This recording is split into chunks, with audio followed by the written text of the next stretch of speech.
Social মিডিয়ায় উস্কানিমূলক বক্তব্য দ্রুত ছড়াচ্ছে, তা নিয়ে উদ্বিগ্ন মুখ্যমন্ত্রী মমতা বন্দ্যোপাধ্যায়।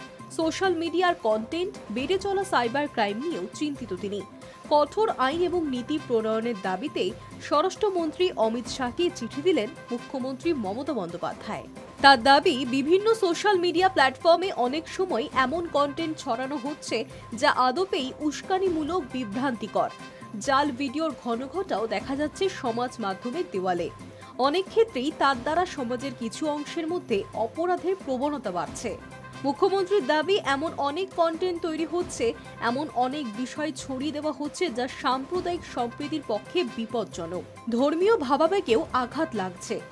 একই সঙ্গে মানুষ যেভাবে বিভিন্ন সোশ্যাল মিডিয়ায় ছড়িয়ে পড়া কন্টেন্টের দ্বারা প্রভাবিত হচ্ছে, আবার অনেক সময় জালিয়াতদের খপ্পরে পড়ে আর্থিক ক্ষতির সম্মুখীন হচ্ছেন, তা নিয়েও স্বরাষ্ট্রমন্ত্রী অমিত শাহের কাছে লেখা চিঠিতেই উদ্বেগ প্রকাশ করেছেন মুখ্যমন্ত্রী। তার দাবি, দ্রুত এই সমস্ত উস্কানিমূলক, বিপজ্জনক কন্টেন্টগুলির বিরুদ্ধে কড়া পদক্ষেপ করতে হবে। জালিয়াতদের ধরতে কড়া আইন আনতে হবে, আর না হলে সমাজের বড় ক্ষতি হয়ে যাবে। বড় মূল্য দিতে হবে আম আদমিকে। একই সঙ্গে ভুল পথে চালিত করতে পারে এমন বিষয় রোধে এবং কন্টেন্টের ভাইরাল হওয়া ঠেকাতে সচেতনতামূলক প্রচারাভিযানেও জোর দেওয়ার কথা বলেছেন মুখ্যমন্ত্রী।